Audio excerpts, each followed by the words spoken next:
8:14 de esta mañana. Es un placer recibir nuevamente aquí en Arriba Gente al doctor Ricardo Pérez Manrique, ministro de la Suprema Corte de Justicia. Doctor, ¿cómo le va? Buen día. ¿Qué tal? Buenos días, muy bien. Bueno, un placer realmente tenerlo nuevamente aquí y muchos temas para tratar con usted. El primero de ellos tiene que ver con las noticias de los últimos días, de los cuestionamientos que ha recibido la jueza Alicia Iris Vega en el caso Valeria Sosa. Cuestionamientos que vinieron desde el propio sistema judicial, que primero se hicieron sentir a nivel, digamos, de la gente, del público en general, que en la medida que iba viendo cómo nosotros dábamos la noticia y cuál había sido la decisión de la magistrada, bueno, obviamente tomaba posición y tomaba partido. Y hago esta aclaración porque no siempre lo que los ciudadanos pensamos a priori es compartido con la justicia, que tiene otros tiempos, que nos explica que existen otros caminos y que muchas veces tenemos que tener paciencia para esperar determinado tipo de decisiones. En este caso, sin embargo, parecería que convergieron casi a un mismo tiempo, por lo menos las inquietudes que desde la Suprema Corte de Justicia se generaron con la decisión de la jueza Vega, que recuerdo es la de haber dado a los niños de la asesinada Valeria Sosa al cuidado de sus abuelos paternos, es decir, estar con los abuelos de quien a la postre fue el homicida de Valeria Sosa, ¿no? Sí, indudablemente un tema muy conmocionante, polémico, preocupante, pero dado que la pregunta tiene que ver con la actuación judicial, yo quiero señalar que el lunes, inmediatamente posterior a sucedido los hechos, la jueza interviniente del caso, la doctora Vega, elevó de motu propio, sin nosotros haberlo solicitado, un informe a la Corte explicando cuál había sido su actuación. Frente a eso, y yo diría bastante antes que se desatara la polémica posterior, que fue durante toda la semana pasada, la Corte dispuso inmediatamente una investigación administrativa. Esa investigación administrativa tenía por finalidad informar a la Corte sobre el contexto en el cual se adoptó la resolución, cuáles fueron los pasos que se dieron, etcétera, para ver si había o no eventuales errores que pudieran merecer algún tipo de actuación administrativa en el aspecto disciplinario por parte de la Suprema Corte de Justicia. Yo le debo decir a la población, esto es primicia, que sobre fines de la semana pasada la Corte recibió el informe de la instructora. Como es habitual en estos casos, ese informe pasa a estudios de los ministros y oportunamente se va a adoptar una decisión.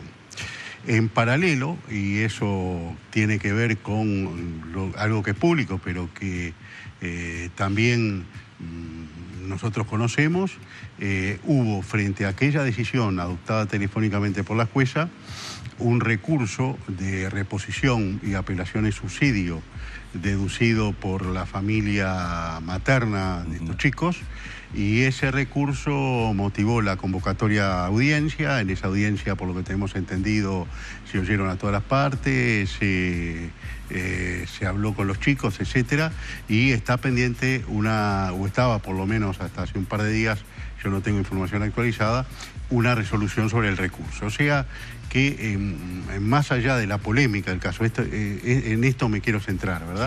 Sí. Más allá de la polémica del caso, el sistema ha reaccionado, porque las partes, en este caso, que se sentían perjudicadas por una resolución, hicieron lo que correspondía a derecho, es decir, interponer un recurso. Ese recurso hubo que diligenciarlo y digamos que en este momento se va a adoptar una decisión en primera instancia, con todo, después de haber diligenciado esa o esas audiencias, no sé cuántas fueran, con todos los elementos para decidir en definitiva de manera provisoria con qué familia van a estar esos chicos. ¿Pudo haber sido inducida la jueza? Y aquí quiero refrescar también la memoria de nuestros televidentes y que por favor, doctor, usted me corrija si algo de lo que digo no está apegado a la verdad, porque yo escuché en su momento las, por decirlo de alguna manera, justificaciones absolutamente ajustadas a derecho, por los cuales la jueza había tomado la decisión, el argumento de evitar la revictimación de los niños me parecía totalmente razonable en ese momento, ¿no? Estamos hablando de un momento en el que la jueza es, digamos, informada del hecho que se acaba de producir, de que los niños presenciaron la muerte de su madre. Entonces, bueno, entendió que él trasladarlos al juzgado, realizar un interrogatorio. A ver, es desde todo punto de vista razonable lo que en un momento escuchamos. Sin embargo, parecería que allí, y aquí es donde le estoy preguntando, la jueza fue informada telefónicamente, por lo que uno puede deducir, mal informada de la situación. Tal vez haya influido la condición de policía de este hombre, porque tenemos entendido que la información provino de la misma policía. Es decir, a ver, la jueza es lógico que trate de averigua, la policía le da determinado tipo de elementos y entiende que por el momento lo mejor es tal cosa. ¿Pudo haber sido inducida al error por el hecho de que los propios colegas de esta persona no hubieran manejado la información correcta? Sobre fines de diciembre, la Corte emitió una comunicación a todos los jueces diciendo que en casos de la ley de violencia doméstica o de niños amenazados o vulnerados en sus derechos, iba a considerar una falta grave la adopción de una medida cautelar no seguida de la respectiva audiencia de instrucción. Lo que es habitual en estos casos, porque y si hay algo con suma urgencia, era este caso en el cual había una madre que acababa de ser ultimada, un padre preso, niños que no se sabía a dónde iban, qué iba a hacer con ellos, ¿verdad? Es decir, en otra época, cuando no existían estos juzgados de familia especializados, era el mismo juez penal que decía, bueno, provisoriamente tal cosa, después se verá. Ahora tenemos una justicia especializada que para esa primera decisión tiene que moverse con la información que hay, que es recabada fresquita, a veces en términos de 1 hora, 2 horas, desde que sucedieron los hechos.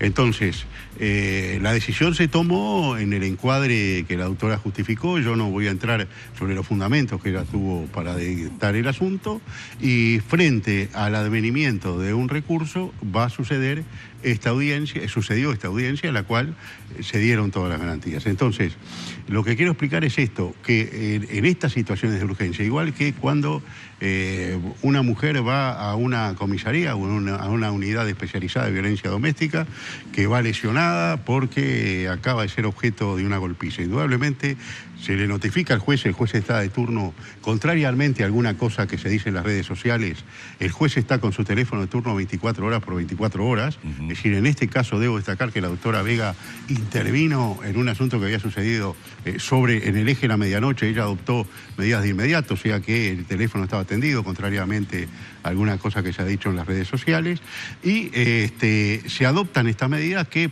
son forzosamente sumarias, provisorias, y que tienen que ser seguidas de la debida instrucción. Yo digo, si usted es decir, en la generalidad de los casos, esto es lo que sucede y es lo que debe suceder. Y justamente nosotros tenemos desde el Código de la Niñez y Adolescencia un régimen absolutamente garantista, al punto que los intereses de los niños, niñas y adolescentes que están involucrados en procesos como estos están patrocinados por un abogado defensor que, en el caso de que nadie lo suministre el propio Estado. De hecho, el Código de la Niñez y la Adolescencia prevé para este tipo de casos procedimientos de emergencia. Absolutamente. Procesos de emergencia. ¿Se cumplió todo eso a su juicio, doctor? Bueno, en el momento que explotan los hechos, por eso digo que las cosas hay que verlas en la perspectiva. Se adopta una medida telefónica de urgencia, pero no hay una convocatoria inmediata a audiencia. Pero el efecto del recurso ha logrado que esa convocatoria de audiencia se haga de manera bastante inmediata, que todos sabemos, y ahora hay que estar a la resultancia del expediente. Bien. Para saber y para entender, usted tiene una vasta experiencia, por ejemplo, en justicia de familia y en materia del Código de Niñez y de Adolescencia. En este caso, ¿ya se han planteado los recursos correspondientes, se han dado los plazos correspondientes? La determinación, ¿hay algún tipo de plazos ahora para que se determine y se decida sobre el futuro de los chicos? Sí, la forma, es decir, el Código General del Proceso establece que a los efectos de dictar una sentencia interlocutoria, como es en este caso, después de terminada la instrucción, hay un plazo de 15 días hábiles. O sea, eso termina ayer, ¿no? Por lo que tengo entendido. No sé qué pasó ayer. Los plazos creo que finalizaron ayer y ahora... Probablemente, claro, porque... A partir de ahora empiezan esos 15 días que usted dice. 15 días hábiles que tiene la jueza para resolver, que se los puede tomar o no, lógicamente, ¿no? Es decir, o sea, que eso es lo que establece el Código General del Proceso, plazos que también en materia de urgencia se mantienen. Hace pocos días atrás tuvimos oportunidad de hablar con Marisa Lindner, aquí mismo en esta mesa, y le preguntábamos sobre el caso. Y quiero rescatar que la presidenta del INAU fue muy contundente y muy categórica en decir que tenía plena confianza en los equipos, tanto judiciales como policiales, que estaban actuando en el entorno de los niños y en el informe que estaban preparando. A la luz de lo que se conoció 24 horas después a través de un medio, creo que fue El Observador, que sacó algunos detalles de lo que era el informe, cosa que la presidenta del INAU no reveló 24 horas antes hablando con nosotros, a mí me dio la sensación de que ella estaba en conocimiento de estas cosas y de allí su categórico apoyo a que sabía que se estaba realizando un profundo trabajo. La pregunta concreta es, ¿esos elementos que se conocieron a través, en este caso, del Observador, son de su conocimiento efectivamente la situación en la que estaban viviendo los niños o en la que están viviendo aún los niños es la que surge de ese estudio, de ese trabajo de expertos judiciales y policiales? Yo conozco porque es parte del informe de la instructora, porque yo le hice una primera lectura sin perjuicio del estudio posterior.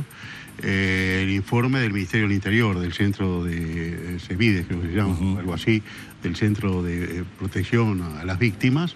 Ese informe está en la línea de lo que publicó El Observador. También debo agregar que supongo, y creo que es así, que se han dispuesto informes por peritos del Poder Judicial. Eso sí, absolutamente no los conozco, claro, porque van directamente a la jueza. Es de suponer entonces, y obviamente no lo estoy para nada culminando ni obligando una respuesta, pero es de suponer que frente a lo que pudimos conocer eran algunos elementos de ese informe, queda claro el tremendo daño que los niños han estado sufriendo, más allá de lo que ya vivieron como hecho de violencia en la pérdida de su mamá y de la manera que la vieron morir, lo que han estado sufriendo durante estos días, ¿no? Bueno, yo creo que, es decir, pongámonos cualquiera de nosotros en una situación parecida. Sin poder entender muy claramente las cosas, ver como dos seres queridos, un ser querido, porque indudablemente en este caso el padre tenía relación con los hijos, un ser querido termina matando a la propia madre. Es decir, cuál es el estado traumático terrible por el que pasan esos chicos. Y a mí, sinceramente digo que creo que el impacto que ha causado en la divulgación pública de este asunto es potencialmente tan dañoso como una decisión equivocada o no que se pueda haber adoptado. Es decir, estos chicos están hoy en el Centro de Atención Pública. Les voy a poner un ejemplo. Sí. Ustedes acaban de leer una noticia vinculada con Maradona. Y Maradona, en gran parte hace las cosas que hace porque es noticia y porque sabe que está en los titulares de los diarios y en las cámaras. Entonces, yo creo que a estos niños, el estar en esta situación, el divulgarse la fotografía de la madre todos los días, la fotografía de la madre en posiciones alegres, como vemos en los medios, etcétera, etcétera. No estoy haciendo una crítica a los medios, sino que estoy diciendo que en una situación concreta, a veces la excesiva publicación de detalles, etcétera, y de generar una suerte de alarma pública sobre un acontecimiento que debería transitar con la reserva de vida en cuanto, por supuesto, no reserva en cuanto a las partes y a los interesados, sino en cuanto a cuáles los pasos que se deben dar. Ustedes dijeron al principio del programa que qué importante es respetar los tiempos de la justicia o reconocer que hay tiempos propios de la justicia. Bueno, yo creo que acá hay que respetar los tiempos. Creo que en el caso concreto todos los recursos que hay desde el punto de vista legal están en juego y esperar la decisión que se adopte en el ámbito adecuado, ahora sí parecería con el asesoramiento adecuado. Doctor, en otro orden, hay muchísimos temas obviamente para conversar con usted y no queremos agotar la entrevista específicamente en este tema de Valeria Sosa, aunque obviamente lo que ha generado por estas horas ameritaba conversarlo, pero anoche se desarrolló una nueva asamblea de funcionarios judiciales, una asamblea que, por lo que dicen las crónicas de los colegas que hicieron la cobertura o que intentaron conocer un poco los detalles de la misma, fue polémica, luego de lo que fue la decisión del Poder Ejecutivo o la comunicación del Poder Ejecutivo de que más dinero del propuesto no habría, y el rechazo en una asamblea anterior a esa propuesta. ¿Para dónde vamos? Estamos en una situación media compleja porque el gobierno dice, el propio Murro dijo, hasta acá llegamos, no hay más. La asamblea de los funcionarios quieren en realidad más dinero, que es lo que en definitiva también le asiste la razón, si van a lo que se está reclamando. Se anuncia un paro para el 23 con una nueva asamblea. Sí, en realidad todos sabemos este conflicto que se arrastra del 2010, no vale la pena aplicarlo, toda la población lo sabe completamente, lo conoce completamente. En realidad, sobre fines del año pasado, el gobierno cambia de actitud y resuelve ingresar en una etapa de negociación. Hay una primera convocatoria a la Corte y a todos los gremios. Esa convocatoria, a raíz de un planteo, concretamente el gremio de los funcionarios judiciales, de que pretendían el 100% de lo reclamado, invocando que tienen una sentencia firme a su favor de condena contra el Estado. El Poder Ejecutivo resuelve cambiar la estrategia y ingresa a una negociación gremio por gremio. En esta negociación gremio por gremio se logra un acuerdo con el gremio de jueces, con el gremio de defensores públicos, con los fiscales y con los ministros del Tribunal de lo Contencioso Administrativo. Ese acuerdo, que fue ratificado en el caso de los jueces por el 94% de jueces de todo el país, y en el caso de los defensores por arriba del 85% de los defensores, y en los otros gremios también, está supeditado a una ley que hoy ingresa, si se reúne la Cámara de Diputados, a la Cámara de Diputados, ya aprobada por el Senado, para autorizar al Poder Ejecutivo adelantarle al Poder Judicial fondos de la rendición de cuentas para pagar ese acuerdo. En el mismo esquema de trabajo, el Poder Ejecutivo empieza a negociar con los dos gremios que son mayoritarios, actuarios y funcionarios administrativos, que tienen la siguiente diferencia en relación a los otros. Son los que tienen sentencia de segunda instancia firme y con liquidación. Entonces, cada funcionario del Poder Judicial sabe hoy, a junio del 2016, cuánto dinero le correspondía. En ese escenario se hace un preacuerdo con quitas y esperas. Ese acuerdo con quitas y esperas, que significaba pagar en lugar del 21.6% de aumento, aproximadamente llegar a un 14, un 15, y prácticamente a partir de un 15 empezar a pagar, pero además en 3 cuotas anuales y consecutivas, la deuda, fue suscripto por la mayoría de la directiva de AJU, de la Asociación de Funcionarios, fue sometido a 2 asambleas de cada uno de los gremios y en el gremio de actuarios se votó por no aceptar el acuerdo por 200 a 80 y algo, y en el gremio de los funcionarios por 1.500 a 500. O sea, hubo una mayoría abrumadora en contra de no aceptar el acuerdo.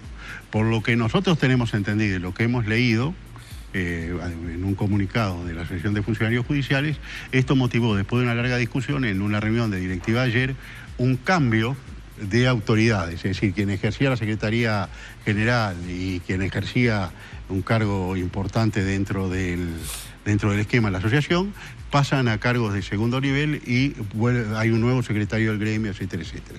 En este contexto hay una fuerte presión de parte de esas personas que votaron en contra del acuerdo por exigir el cumplimiento íntegro de la sentencia, y esta asamblea convocada para el 23 tiene aparentemente la finalidad de decretar medidas. Entonces, si nosotros consideramos 3 elementos, uno, una posición de parte de la Asamblea de exigir que se pague todo lo que se debe, es decir, se pague el 21.6 de aumento más el 21.6 retroactivo a los juicios según como están cada una de las sentencias. 2, la actitud del Poder Ejecutivo a través del ministro Murro, es decir, no hay más dinero, no estamos en condiciones de negociar. Sí, fue contundente, hasta acá llegamos. Exacto. 3, el hecho que es muy importante también, de cuáles son las perspectivas este año y cuáles son las perspectivas de cobro de esta cantidad. Es decir, primero, las perspectivas de que tenemos este año es que en julio deberíamos estar aplicando el nuevo Código del Proceso Penal, lo cual implica un serio compromiso de todo el Poder Judicial, inclusive de los propios funcionarios. Entonces yo no sé qué espíritu de colaboración va a haber para esto, porque, por ejemplo, en lugares donde vamos a tener solamente una sala de audiencias va a haber que pensar en trabajar en doble horario. Es decir, y la gente que hoy trabaja de tarde va a tener que empezar a trabajar de mañana, en fin, esto es bastante complejo. ¿Puede llegar a comprometer la entrada en vigencia del nuevo Código del Proceso? Y yo digo que un paros reiterados y el retiro de apoyo para aplicar la reforma complica muchísimo las cosas. Puede llegar a poner en riesgo la aplicación del código. Creo que los trabajadores consideran que tienen su derecho reconocido en la sentencia y dentro de este numeral 3, digamos así, el otro factor que está en juego es que el Poder Ejecutivo se ampara en el artículo 733 de la Ley de Presupuesto, que le da la oportunidad de pagar en la instancia presupuestal en que tenga fondos estos créditos de naturaleza salarial. O sea, que todos estos elementos complejos confluyen para una situación realmente difícil. Yo quiero reiterar que desde el primer momento la Corte ha tenido una actitud absolutamente favorable a acuerdos, a facilitar las cosas. Yo el año pasado en la presidencia de la Corte me reuní varias veces con el economista Ferreri, con el ministro Murro. En un momento en que se había cortado el diálogo entre los funcionarios y el Ejecutivo, yo ofrecí